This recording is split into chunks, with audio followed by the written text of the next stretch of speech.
お元気ですか？スタジオ羽根です。皆さん、絵を描いている間に途中でイメージがだんだん変わってきたり、最初に決めていたことがブレたり、そんなことないですか？本日のお勉強は作戦作ってしっかりイメージ通りの絵を描いていく、これを一緒に頑張って共有いたしましょう。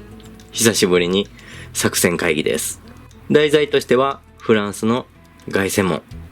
そしてここ大切完成イメージなんですけれども、月光のように浮かび上がる凱旋門を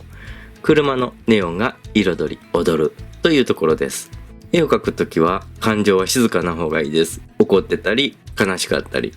そういう気持ちよりもどちらかというとフラットな気持ちで五感をどのように使ってどんな感覚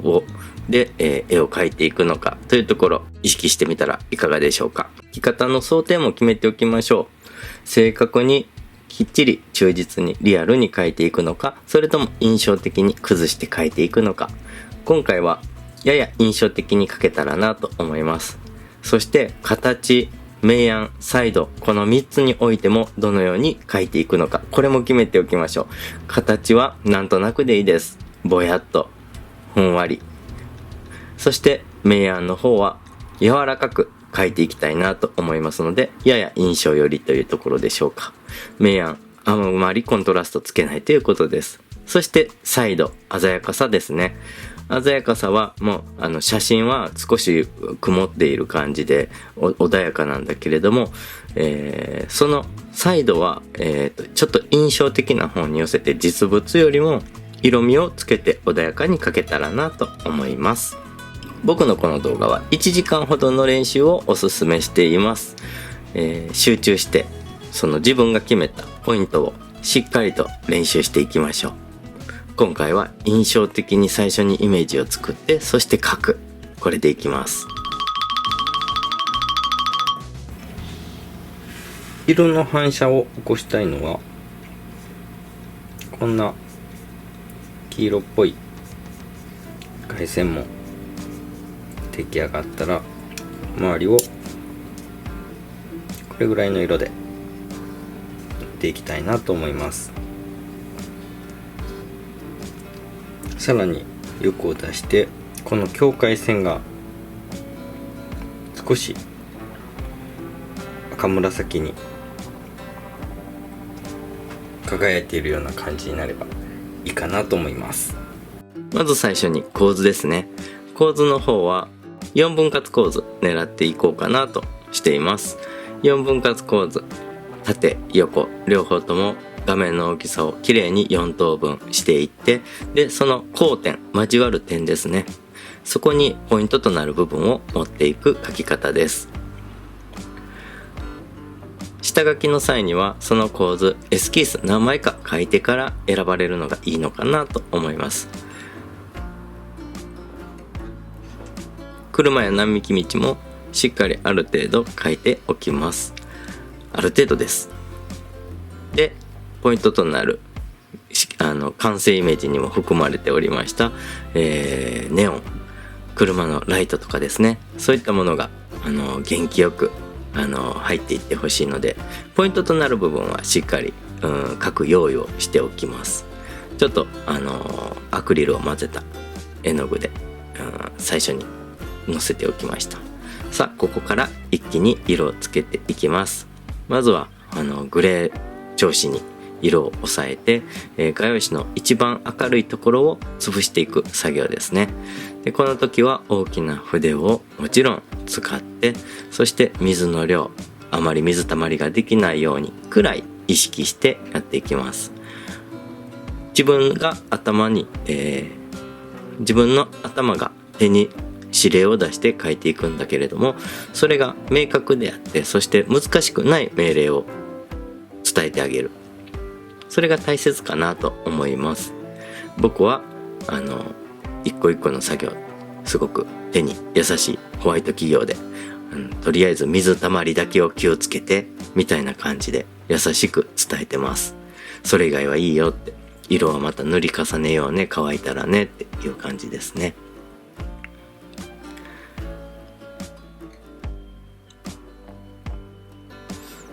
そそして木々に明暗をつけていきます。これらもなんとなく雰囲気が出るように描いてみよう。後で塗り重ねるからね。と右手に指令を出しています。なので右手はリラックスしてどんどん描いていきます。色もたくさんの色使わなくっていいよ。2、3色で表現してみよう。みたいな感じで伝えてあります。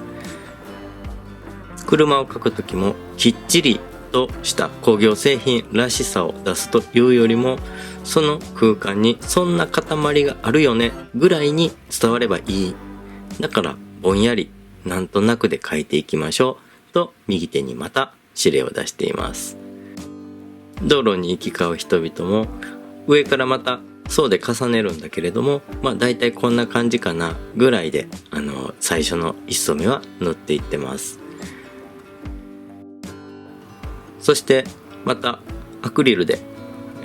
ハイライトになるネオンの光、そういったところを、記しておきます。でろうそくも使います。ろうそくを使ってそこに絵の具がこれ以上入らないようにしてます。マスキングでいいんですけれども、簡易的な感じでするのであればろうそくで十分です。そしてネオンの色を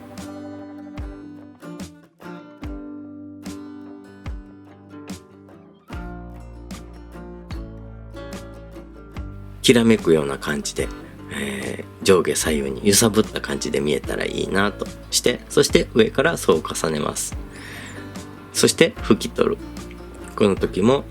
筆に何もついていない状態にして、そして少し湿っているぐらいでゆっくり落ち着いて取ろうねと命令してます。右手さんに。こうした塗り重ねの時にあまり水たまりができてしまうと次の作業が困難になるので、しっかりと絵の具を水の量をコントロールして行っていきます。さらに色を重ねて暗さ作っていってます。今回の完成イメージがあまりコントラストが強くないようになので、暗さもそんなに暗くはしないようにしています。さあ、そしてポイントとなる目標の色、レモンイエローと少し鈍い紫色がきっちりと反射起こりますように、ここはゆっくり色をつけてます。最初に塗った色をベースに、グレートーンから少しグリザイユ方式で色をつけていきますので、ポスターカラーのホワイトとか混ぜたり、透明水彩でなく、不透明水彩を使ったりとかなされたらいかがでしょうか。僕はグレーオブグレーとかを混ぜたりとかして、少し水彩絵の具セットの中でなんとかそのちょっと不透明度の高い絵の具を組み合わせて塗っていってます。透明水彩で塗り重ねた部分と、そして少し厚めに塗ったところ、それらが両方作業に入っているような、絵の中に含まれているような、そんな出来上がりになったら面白いかなと思って絵を描いていってます。そして、境界線ですね。赤紫を入れることによって黄色、青、赤、この三原色の派生になる色が全部画面に収まっていくような感じにしていきます。ちょっとデザイン風の絵になればなと思いながら、作戦を作っていきましたので、そのように、あまり形とかね、そういうのにはこだわらず作っていってます。はい、いかがだったでしょうか。どうですか。最初のイメージぶれないように描いていく。そのためにはね、他のところにあまり変に意識して細かく描いてしまったり、もしくは色をさらに増やしてしまったり、そういうことにならないように気をつけて描いていってみてください。ご視聴ありがとうございました。さよなら。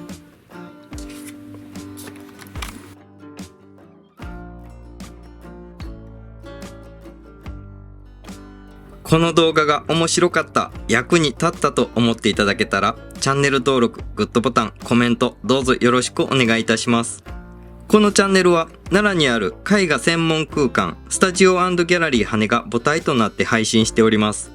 ご視聴いただく皆様のお役に立てるよう学びたい分野別の再生リストを作成しておりますのでご活用いただければ幸いです。初心者の方は再生リスト、構図、色彩学からのご視聴をお勧めいたします。また、絵を学びたいけど近くに教室がない、できれば家で学びたいという方に向けて YouTube メンバーシップも配信しております。教室で行っている人物、風景などのデモンストレーションや基礎からより深掘った内容の授業をメンバーシップ動画として配信しておりますので、さらなる学びにご興味のある方はぜひご活用ください。私と一緒に素敵なアートライフを楽しみましょう。